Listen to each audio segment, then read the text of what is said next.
Finally जों आदा बिष्णुखौ लोगो हमनो मोनफैबाय।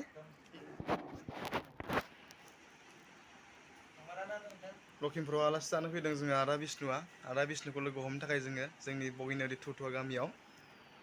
खारबोथारबाय आरो मानो होनबा जोंनि लखिमपुराव आदा बिष्णुखौ गोबाङानो खमै नुयो बेखायनो लोगो हमनो खारबोबाय जोङो। आदा बिष्णुजों लोगोसे आरो साब्रै आलासि फैफादों लोगोसे जोंहा आदा मैथाया फैफादों। फैलाय जोंहा आदा बिष्णुआ। हेलौ रायजोफोर उन्दुनासो दंमोन माथो एकदम मुग्रुम मुगसे जोंहा आर'नाइ फिल्म सावथुनखौ जों फाइनालि मैया चेक खालामदोंमोन हरनि 3टासो जादों ओमफ्राय बेयावनो मेगन मोदै जानानै दंमोन जोङो बयबो। मैथाबो दङ, मैथाया उन्दुनानै दं, ओमफ्राय साथाम साब्रैसो लोगोफोर दंबावो बिसोरबो उन्दुजोबनानै दं आरो ओमफ्राय आंबो उन्दुदोंमोन ओमफ्राय बेखौ लोगोखौ फैनाय नुनानै माने सिखारबाय सिखारनानै जिरायनानै दं आरो सानैजों दा। जों मैया माने आदा बिष्णुखौ मैयानो लोगो मोनखादोंमोन आरो आङो मैया बगिनि सेन्टाराव लोगो मोन्दोंमोन ब्लग बानायनो सानदोंमोन ओमफ्राय टाइमा सर्ट जाबाय साहाबो लोङा होनबाय आदा बिष्णुआ बेखायनो दिनै डाइरेक्ट जायगायाव माने लोगो हमफैबाय। ओमफ्राय आदा बिष्णु जोंनि लखिमपुराव फैनाया खनबेसे जाखो? आङो बिदिनो थांलाय फैलायाथ' जाबाय दै ओमफ्राय गामि सामि हाबाखै दाथ' बे बगिनुदि गामि लखिमपुरावथ' आङो टाउनाव माने 6-7 बोसोरसेयानो थादों होनजायो। माबा मोनसे कर्स लादोंमोन आरो ओमफ्राय थांलाय फैलाय खालामबाय थायो आं दा बुंनो हायाखै बेसेबां जाखोथाय खैबार जाखो। ओमफ्राय जोंनि लखिमपुराव नोंखौ सिनायनाया गोबाङानो खम आरोना। औ खमानो खोमा आं दा बुंनो हाया माने खमानो बायदि मोनदां। खमानो जागोन ना। ओमफ्राय बिदिनो लोगोआव सोरबाफोर सिख्ला फैफादों नामा? सिख्लाफोर फैथ'वाखै फैयासै। ओमफ्राय दिनैथ' नोंना चेनेलनि माबा Q&A सानडे ना माबा मोनसे सानडेमोन ओमफ्राय आङो Q&A सानडेखौ होनो हायासै माने प्रब्लेमबो जाबाय थारमाने आरो आं मैयाना दाख्लैबो फोरमायदों आंना एसे केमेरानिबो प्रब्लेम ओमफ्राय दाथ' आरो आं बेलेगाव दंफैयो। आं बेयावबो होनो हायोमोन खिन्थु गोसोआ जवाखै माने गोसोआ मेगन मोदैबो जाबायना बारा इन्ट्रेस्ट मोनाखै आरो आं माने होगोन सम लानानै होगोन आरो। ओमफ्राय दा माने माबा मोनसे खामानियाव फैखो ना ओरैनो बेरायनो फैखो? माने खामानिया बेनो जास्ट अलरेडि खामानियाथ' सिगांनिफ्रायनो सोलिबाय थाखादों भइस डाबिं गासिबो होजोबखाबाय ओमफ्राय जास्ट दा चेक खालामफैदों आरो चेक खालामफैनायाव ओमफ्राय फाइनालि फिल्मखौ नायनो होननानै आङो फैदों। साननै जाबाय दिनैजों ओमफ्राय दिनै मैयाबो नायखाबाय आरो दिनै फाइनाल नायबावगोन बेनिफ्राय जोङो बेखौ बिश्वकर्मा हायोबा जों बिश्वकर्मायाव रिलिज होसिगोन आरो जुदि हास्लाबहैया डेट फिक्सआथ' जों 17आवनो लादों जुदि हाया बिनि बारनायबो जानो हागौ डिक्लारखौ मोनफिनगोन रायजो नोंथांमोनाबो। थ' रायजोफोर आसा खालामबाय था बिश्वकर्मानि उनावनो जोंनि लखिमपुरावनो खालामदोंमोन ना सिटखौ? सिमेन्ट सापरि लखिमपुरावबो दङ लखिमपुरावबो लानाय दं। सिमेन्ट सापरि आरो लखिमपुरावसो भिडिअ बानायनाय बा मुभि बानायनाय जोंनि बर'नि सावथुन बाव एक्टर महरै सोर दं? एक्टर महरै जोंहा मोगथां दं ओमफ्राय जोंहा आगोलनिनो होननानै बुंजागोन गोदोनिनो फार्स्ट जोंनि सिमेन्ट सापरियाव फिल्म दिहुनजेननाय बिथांजो आब' जुमुनि बे फिल्मनि मुङा मामोन मानि हेंथामोन नामा? मानि हेंथा फार्स्ट मुभि बिथाङा बुहुत दिनजों बुहुत गोबावजों बिथाङा कामबेक जाफिननानै नै दा आर'नाइ फिल्माव एक्ट्रेस जानानै दं। ओमफ्राय लोगोसे जोंनिनो सानजारि नोगोरनि सिमेन्ट सापरिनिनो समायना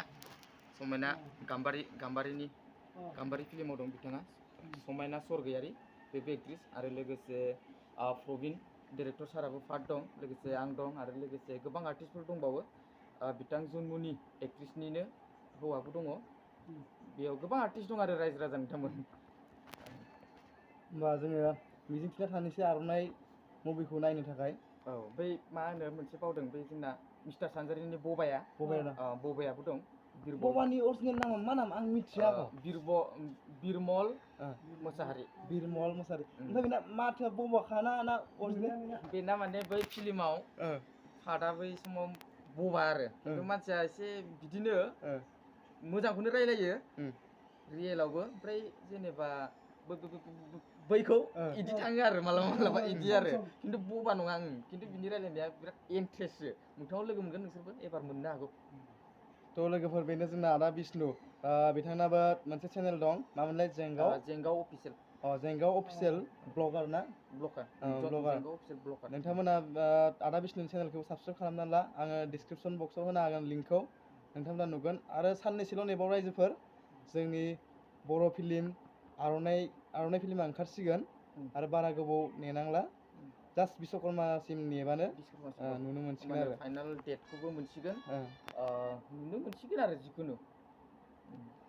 दा ओमफ्राय जोङो आरो माखासे आलासि दंबावो आलासिफोरखौबो जों दा दसे उनाव बे भिडिअनि गेजेरजोंनो नोंथांमोननो दिन्थिगोन आरो ओमफ्राय दा आदा बिष्णु जोंनि लखिमपुर जिल्लाया माबायदि दा ओरैनो नायनो बा बेरायनो आंथ' जोबोद मोजां मोनो लखिमपुर डिस्ट्रिक्ट होननाय लोगो लोगो मोनसे बिग सिटि गिदिर डिस्ट्रिक्ट होननानै जोङो सानखायो थारमाने धेमाजिनिख्रुइ लखिमपुर डिस्ट्रिक्ट होनबा जों एसे गिदिर गोसोआव लाखायो आरो मोजाङानो मोजां मोनदों आदा बिष्णु नोंनि चेनेलनि नामखौ जेंगाव होननानै दोनदों माने बुस्थुआ बेयो आदा नोंनि बे माबायाव बे दारि मुसा थानायखायनोथ' जेंगाव होननानै दोनखो ना माबा मोनसे ओंथि दं बे चेनेलनि मुङा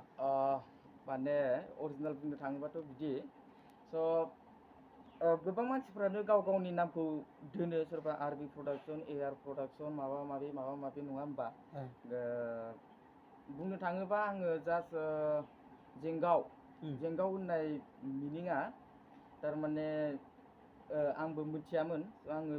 आर'नाइ फिल्माव जेंगाव नाम लाबाय ओमफ्राय फिल्मावबो जेंगाव नाम लानो हाबाय नालाय आंनि इउटुबखौबो आं जेंगावखौनो दोननोसै नामा होननानै आंनि गोसोजों जेंगाव अफिसियेल दोनबाय आरो आं थारमाने जोंनि बेसेबांबा गिदिर बाजेट लानानै दिहुननाय सावथुनावनो जुदि आं जेंगाव नाम लानो हादोंबा होमबा आंनि ब्लगारखौ आं जेंगाव नाम दोननोसै नामा बेफोरबायदि खिन्थु मिनिं जेंगावा बेनो आंना खानाय दारि गासिबो माने जायफ्रा आङो माने साइजबो गैया आनसाइज माने बैयाव फिल्मावबो जेंगाव नाम बेनिखायनो माने बेखौबो फोरमायनाय जाबाय दारि खानायजों लोगोसे लोब्बा लाफानानै जेंगाव अफिसियेल चेनेलखौ आं बानायनाय जाबाय आरो ओमफ्राय बियो मा फिल्म मोननाय मोनसे बर' मुभियानो आरोना फैदो सिख्लाया माने बैयो दा बिरबल मोसाहारिनि बिनानावमोन आरोना फैदो दाउखा बेखौ माने माने एसे बोरैबा माबि जानो माने फिल्मनि बिदिनो फाव आरोना बे समाव नोंखौ बिराद बुजादोंमोनलै बुजादों बियो बुनाया थारमोन ना नंखायमोन बे बुनाया अरिजिनालानो थांजोबदों गाम्बारि मुभिमोन बियो बबाया दाय मावोमोन बबाया दाय मावोमोन मैथानि बिनानाव बे दाउखाया बबाया दाय मावोमोन बबाया आंखौसो फान्दायो ओमफ्राय बे समाव मैथाया रागा जोंनानै आंखौ बुफैयो आरो स' बेयाव बुनाया बुफ्लानाय नङा बुमारलायदों जोङो बुमारलायदों बबेबा सादोंबो माने बबेबा नांथारदोंबो हाफ्लेमानि नांदों बेफोरबायदि जादों नाख्लायनाय मुख्लायनायाथ' जोंना नखलि जाखाया नैबे दा आर'नाइ फिल्मावबो नखलि दंखाया आरो जों बानायबोबाय थानाय सिनेमायाव फ्रायानो नखलि नङा थारमाने नाख्लायनाया जोंना अरिजिनालैनो थांजोबगोन ओमफ्राय जोनायाबो अरिजिनालैनो थांदों आरो नैबे आर'नाइ सावथुनाव नायबा नुनो मोनगोन मोनसे थिंख्लिजों आंखौ खर' बुख्रुबनाय दं बेखौबो रायजो राजा नोंथांमोननो फोरमायखानाय जाबाय नखलि साननो हागौ खिन्थु बेखौ अरिजिनेल नैबेयाव माने थै गलायलायनाय जादों आंना आर'नाइयाव खिन्थु जोङो अरिजिनालिथ' जों शुटिंखौ जों बानायखाया अरिजिनालि शुटिं बानायोबाथ' जोङो एक्टरा गुन्दाफोरखौ बुयोबाथ' गुन्दाफोरा थैजोबनांसिगौमोन बा गुन्दाया एक्टरखौ बुयोबाथ' एक्टराबो थैनांसिगौमोन बारे बारेथ' फिल्म बरनबाय थानो हाया नालाय स' ओंखायनो जों अरिजिनालिथ' जों बरननो हाखाया नालाय गोरोन्थियाव अरिजिनालि जायो माने गोरोन्थियाव अरिजिनाल जायो स' बै गोरोन्थियावनो जोंना खायफा बांसिनानो अरिजिनाल दं आरो माने ओमफ्राय बै बमाखौथ' नोंथ' बिराद बारनानै जोदोंमोनलै बारनानै जोदों बेखौ बारनानै जोदों दाया बिनिमोन आरोना दाया बिनि एकदम बिनि थारमाने गावनो एकदम लुखुर लाखार खालामलाबायबाय ओमफ्राय आंखौसो फान्दायबाय आरो थारमाने गावहा बारग'थारनांगोन ना मैथाजों बेफोरबायदि आरो काहिनिया आं सानदों दे आदा बिष्णुखौथ' ओरैबायदि दोखो बुदों बिनि अबस्थायाखि दा बोरै दंथाय ओमफ्राय मानसिखौ नायबा माने मानसिनि देहाया थिगानो थायो ओमफ्राय बेखौनो आं दिनै सोंनो होननानै माने सानबाय थायोमोन आरोना थ' आदा बिष्णुजोंनो रायलायनो गोनां गोबां खोथा दङ रायलायनोबाथ' जोबानो रायलाय मास मोनसे रायलायबाबो जोङो फोजोबनो हाया दा जोङो फिसा ब्लगसो नालाय बे ब्लगाव इमानखिनि जोङो भिडिअखौ आपल'ड होनोबो हायि जायो बेखायनो जोङो बिदिनो सम सर्ट लायैनो माने फोजोबनाय लामायाव थागोन आरोना ओमफ्राय ओरैनो नोंना चेनेलनि साबसक्राइबारा बेसेबां बुंनो थाङोबा अरिजिनालि बुंनो थाङोबा आङो गोबावबो जाबाय होनजायो बा जोबोद खम समावबो आंना मनिटाइजेसनबो जाबाय मोनबायबो आङो ओमफ्राय साबसक्राइबारबो बारायदों होनजायो मानो होनोबा आङो बै समाव गोदान समाव आं इसिबां इउटुब होननायखौ गुरुत्व होआखैमोन ओमफ्राय आं नंबां जाबां आङो बिदिनो होलाबायोमोन मोनसे भिडिअखौनो आं डाबल होयोमोन दै बै समाव गोदान समाव ओमफ्राय बे समाव आंना डाबल होनाय समाव आंना 6 मास बेन जादों इउटुबा 6 मास आं सालायनो मोनाखै ओमफ्राय जेब्ला 6 मास जाखांनायनि उनाव लकडाउनबो जानाय सुरु जाखाबाय बे समाव आङो मास मोननै ना मोनथामाव आङो भिडिअ बानायसिन बेखिनियाव आंना मथा मथि दा 13,000 जानानै दं आरो 13,000 6 मासखौ दोनथ'नानै ओमफ्राय बे बुस्थुआ बेन जाखांनायनि उनाव आरो सालायफिनदों आङो हादों आंखौ माने कनसिडार होदों थारमाने नोङो 6 मास इउटुबखौ सालायनो मोनथ'वा 6 मास बारबासो नोङो इउटुबखौ सालायनो मोनगोन होननानै आं जिमेइलाव हरदों माने बिसोर मेसेज बिदि जादों आरो 6 मास गेप्स दोननानै आरो सालायफिननानै आं दा 13,000सो साबसक्राइबार आंनाव दं ओमफ्राय मनिटाइजेसनबो जाजोब्बाय आं मास मोनथाम जिखुनु आं मासावनो मास पेमेन्टबो लागासिनो ओरैनो मासाव बेसेबां फैयो आंना 9,000 फैदोंमोन 9,000 ओमफ्राय खमायोबो 8,500 बेफोरबायदि फैयो मथा मथि 8,000नि खमाव आङो मोनाखै आरो बिदि बारासो जागोन आरो नों बुंनो थाङोब्ला इन्डियान माने आमेरिका डलार कारेन्सिना मालाबा 75 जायो लास्टानो माने 75आवनो थाखायो बेनिफ्राय आरो गोजौआव थांबावगोनसो हायोबा ओमफ्राय लास्ट आरो गाहायाव फैयोबा 72 बेफोर जायो आरो मालाबा 75 फोराव मोनफ्लांहैदोंबा नों एसे बारा मोनलायबाय बेफोरबायदि जायो माने डलारा आरो दै लोगोफोर दिनैनि भिडिअ एसेनोसै जोंहा आदा जेंगावनि चेनेलखौ साबसक्राइब खालामना ला नोंथांमोना गोदान माने सिमेन्ट सापरिनि ब्लगफोरखौ नुनो मोनगोन लोगोसे आदा बिष्णुआ जोंनि बर'नि फावगिरिबो गोबां फाव खालामनो हायो नोंथांमोना चेनेलखौ साबसक्राइब खालामना ला आरो लोगोसे नायनो दाबाव बिथांमोना जोंनि बर' हारिनि गोबां सावथुन मुलुगखौ जौगाहोनो नाजागासिनो दं बिनि थाखाय जोङो साबायखर बावनांगोन आरो लोगोसे जोङो बरायनांगोन आदा आंनि चेनेलनि सोमोन्दै मा बुङो रायजो राजा नोंथांमोनजोंथ' दा आंना लोगोसो होनजागोन मानो होनबा जों लोगोबो मोनबाय थाखायो नालाय बिथाङा दिनै मोगा मोगि लानायनि गेजेरजों जोबोद गोजोननाय मोनदों आरो नोंथांनिसिम मा चेनेलमोन आंना ronjon नार्जारी ronjon चेनेलनिसिम रोजा आंनि गोसो गोरबोनिफ्राय मान बावहरनाय जाबाय आरो लोगोसेयैनो बिथांनि चेनेलखौ नोंथांमोना जिमान हायो सापर्ट हो आरो साबसक्राइब खालाम लाइक हो शेयार खालाम मानो होनबा जों बर'जों बर' बयबो सापर्ट खालामलायनाया जोंनि दायथ' रायजो राजा नोंथांमोन मिजिंथियो बिथांनि चेनेलखौ थाबैनो गोजौआव लांगोन होननानै बेखिनिखौनो नोंथांमोननि सिगाङाव फोरमायनाय जाबाय आरो लोगोसेनो आंखौथ' दहायनिफ्राय बुंबाय थादों गोबां भिडिअ लाबोनो गोनां दं आं लाबोबाय थागोन